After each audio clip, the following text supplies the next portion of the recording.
Good morning. I would like to thank the Slow Chamber for allowing me this opportunity to share my experiences with everyone this morning. It is a subject that is undoubtedly heavy, but the story of great tragedy comes hope, beauty, and lifelong bonds that will never be broken. I began my journey in the United States Army on July 3rd of 2001 with a report date to training on September 17, 2001. My plan was originally to serve my country and get some money for college. But my 4-year enlistment turned into a 12-and-a-half-year odyssey. Trained as a cavalry scout, I fought in the Iraq invasion in 2003 and earned the rank of staff sergeant before entering the Green to Gold program to become an officer. Following my commission, I had the fortune of leading an 18-man reconnaissance, surveillance, and target acquisition platoon in Afghanistan in 2009 to 2010. This deployment changed my life in unimaginable ways. You see, our unit, the 5th Stryker Brigade Combat Team, lost more men and women than any unit that's been to Afghanistan. And those men and women lost their lives in ways that are unimaginable. In combat, it is well known that that great bonds are formed with brothers and sisters fighting on your left and right. But what I certainly did not anticipate was the friendship that I would develop with my translators, Mohammed and Samim. Our deployment was not easy. My platoon occupied a hilltop where we observed enemy movement and denied IED emplacement and lived far away from the comforts of larger military outposts and even our combat outpost where our company was headquartered. Mohammed and Samim are right there beside us, shoulder to shoulder, providing translation, interpretation, and much needed cultural advice. It was not easy for these men to keep up with my platoon. We were highly trained for long and arduous missions. However, I would regale Mohammed and Samim with stories of the Central Coast, its picturesque beaches, beautiful hills, vast agricultural lands, and most importantly, its great weather. You see, as ground commanders, we were briefed that special immigrant visas were going to be awarded to the translators who successfully completed a year with US forces. I used the Central Coast as an incentive for these men to stay motivated during our year together. On several occasions, Mohammed saved the lives of my men and I. He possessed an uncanny level of situational awareness that kept us from making mistakes that would have cost lives.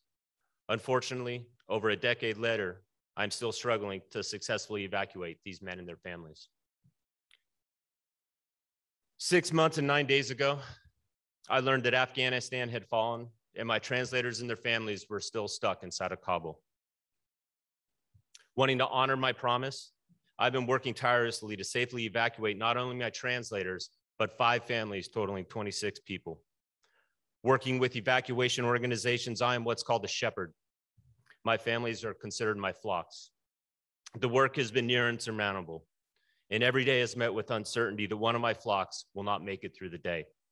However, each new day, we meet with gratitude that life has not been lost, hopeful for positive news that will bring my flocks to safety and hopefully to the Central Coast. These families only wanted to bring change to their country.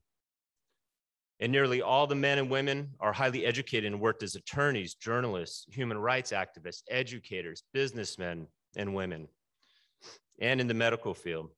Because of their commitment to making Afghanistan a better place, each one of these families are highly targeted by the Taliban and are in constant fear for their lives. They have lost everything. Unfortunately, securing visas and thus freedom for my flocks is a long process, and it remains unclear if I will prevail in honoring my promise. However, it is through my work in Afghanistan that I've had the great fortune of connecting with Dr. Lauren Brown and Dr. Vance Rogers, the 2 founders of Slow for Home.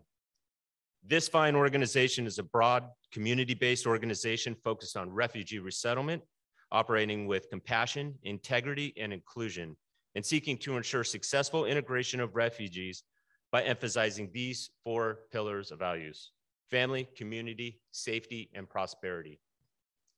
Slow for Home's goal is to welcome 10 families to the Central Coast and to support them with housing, healthcare, transportation, job assistance, and education that is needed to successfully transition individuals who are living lives much like our own and are now finding themselves fighting for their lives.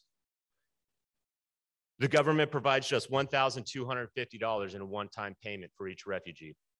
So one of the key needs is raising the resources and identifying in-kind donations that will ease the transition. We know that these individuals can be vibrant, productive members of our community if given the chance.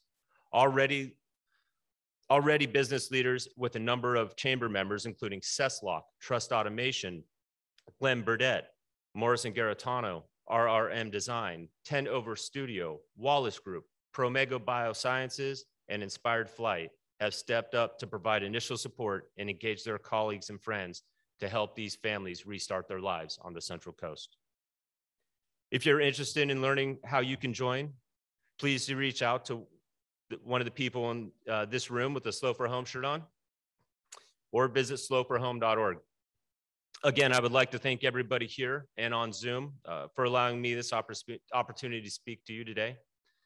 Although there is great uncertainty with my flocks, my heart is filled with joy knowing that our community is stepping up to welcome Afghan families. And to our veterans for whom I continue to serve, I humbly request that you unite with me in honoring this promise. Thank you.